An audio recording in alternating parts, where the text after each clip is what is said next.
India today conclave south 2021 चल रहा है। कई हस्तियां अपने अपने विचार रख रही हैं।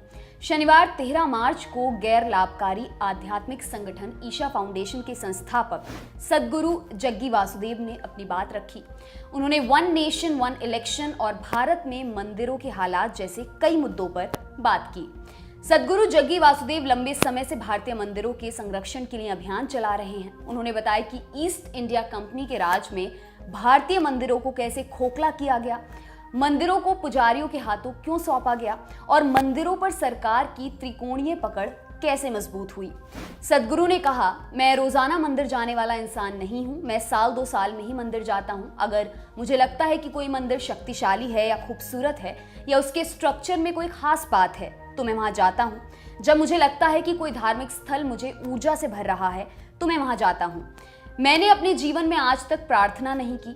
योग की संस्कृति आपको बाहर से मदद मांगना नहीं सिखाती बल्कि खुद जीवन जीने की कला सिखाती है। सद्गुरु ने आगे कहा, भारत के मंदिर सिर्फ पूजा स्थल नहीं है बल्कि स्थापत्य और संस्कृति के लिहाज से अद्भुत हैं।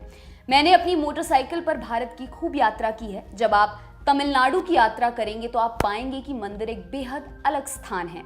यहाँ के मंदिर शहर की धड़कन है। मंदिर की वजह से यहाँ शहर बसता है, ना कि वहाँ लोग हैं इसलिए मंदिर बने हैं। मंदिर बनने के बाद ही जगह को बड़े शहर के रूप में पहचान मिली। उन्होंने आगे कहा, मुझे नहीं पता कितने लोग ये बात जानते होंगे कि तमिलनाडु में ग्रेनाइट को जिस तरह की नक्काशी से तराशा गया है वैसी अद्भुत कला दुनिया में कहीं और देखने को नहीं मिलती। मैं दुनिया भर के तमाम देशों में घूम चुका हूं और मैंने वहां प्राचीन कलाओं को बड़ी बारीकी से देखा है। ग्रेनाइट पर तमिलनाडु जैसी नक्काशी कहीं और देखने को नहीं मिलती है। यह एक बेहद मुश्किल कला है।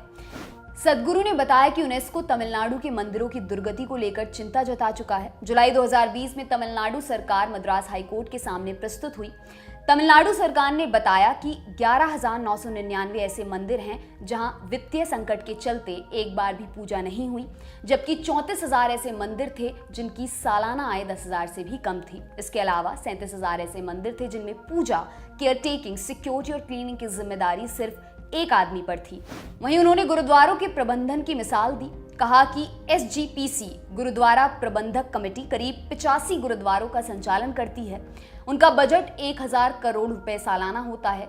अपने समुदाय के प्रति उनकी जनसेवा भी सराहनीय है। वहीं दूसरी ओर 44,000 मंदिरों से सिर्फ 128 करोड़ रुपए सालाना इनकम हो रही है। उन्होंने सवाल किया कि तमिलनाडु की 87% आबादी हिंदू है। 87% में से आप 25 लोगों को नहीं ढूंढ सकते हैं जो मंदिरों के प्रबंधन के लिए पर्याप्त और सक्षम बोर्ड का गठन कर सके। उन्होंने पीएम मोदी के वन नेशन वन इलेक्शन की भी वकालत की। उन्होंने कहा कि उन्हें खुशी है कि पीएम मोदी ने इस तरह का कदम उठाया।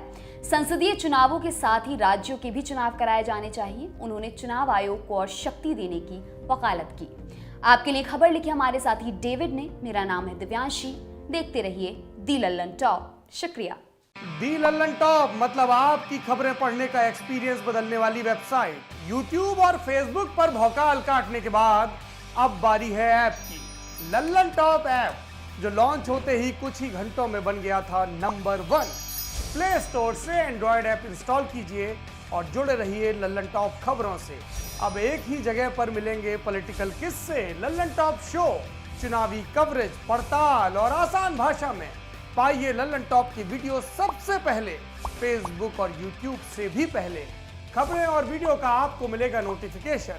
बड़ी खबर हो या फिर हो किससे, सब आपके फेवरेट सेक्शन आपको हैं बताने। इतना ही नहीं, क्रिकेट मैच का स्कोर और इलाके में मौसम का जोर भी जानिए। आज ही गूगल प्ले स्टोर पर जाइए और दी लल्लन टॉप ऐप इंस्टॉल कीजिए।